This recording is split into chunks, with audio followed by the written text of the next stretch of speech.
ಕಾಂಗ್ರೆಸ್ನಲ್ಲಿ. ಇವೆಲ್ಲ ಇರೋ ಮುಂದೆ ನಮ್ಮ ಪ್ರಿಯಾಂಕಾ ಜಾರಕಿಹೊಳಿ ಅವರು ಜನ ಆರಿಸಿದರೆ ಆಗ್ಬೋದು ಅನ್ನೋ ಮಾತು ಮಾತಾಡ್ತಿದ್ದಾರೆ. ಒಂದು ಸ್ವಲ್ಪ ಭಾಳ ಕಷ್ಟದ ಕೆಲಸ, ಆದರೂ ಅವ್ರು ಕನಸ್ಕೊಂಡು ತಪ್ಪಲ್ಲ. ಪ್ರತಿಯೊಬ್ಬ ವ್ಯಕ್ತಿಗೂ ಇರ್ತದೆ, ನಾವು ಸೇಮ್ ಆಗಬೇಕು, ಪೇಮ್ ಆಗಬೇಕು, ಎಲ್ಲರಿಗೂ ಇದೆ ಕನಸ. ಅದು ಎಷ್ಟು ಮಟ್ಟಿಗೆ ಸಾಧ್ಯತೆಗಳಿದ್ದಾವೆ ಅನ್ನೋ ಸಹಿತ ಇವತ್ತು ಚರ್ಚೆ ಆಗ್ತದೆ ಜಿಲ್ಲೆ ತುಂಬ, ಅದರಲ್ಲೂ ರಾಜ್ಯ ಮಾಡೋದಲ್ಲ. ಅದರಲ್ಲೂ DK ಈ ಒಂದು ಮಾತನ್ನು ಅಷ್ಟು ಸರಳವಾಗಿ ತೆಗೆದುಕೊಳ್ಳೋದು ಅನ್ನೋದು ಗೊತ್ತದ.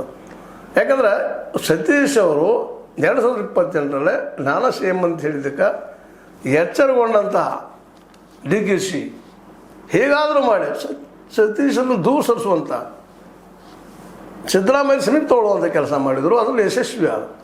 ಅದೇನೋ ಗೇಮ್ ಆಡಿದರು, ಆ ಗೇಮ್ನಲ್ಲೇ DK ಅವರು ಗೆದ್ದಿದ್ದಾರೆ. ಸಿದ್ದರಾಮಯ್ಯ ಇವತ್ತು DK ಅವ್ರ ಬೆಂಬಲಕ್ಕೆ ಬಂದು ನಿಂತಿದ್ದಾರೆ.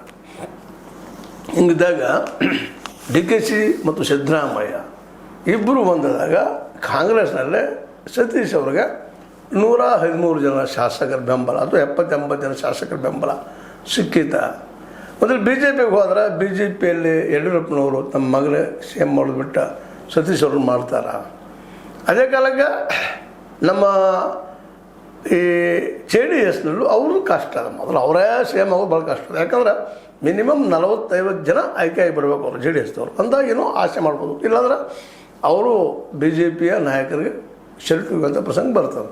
ಹೀಗೆಲ್ಲ ಇದ್ದಾಗ ನಮ್ಮ ಸಹೋದರಿಯನ್ರಿ ಅಥವಾ ನಮ್ಮ ಸತೀಶರ ಮಗಳು ಪ್ರಿಯಾಂಕಾ ಅವರು ನಮ್ಮ ತಂದೆ CM ಆಗ್ತಾರೆ 2022 ಅಂತ ಹೇಳ್ತಾ ಇದ್ದಾರೆ. ಆಗಿನವ್ರು ಬಾಯಾರಿಕೆಯಿಂದ. ಆದರೆ ಅಂದುಕೊಂಡಷ್ಟು ಸುಲಭಿಲ್ಲ ಅನ್ನೋದಷ್ಟು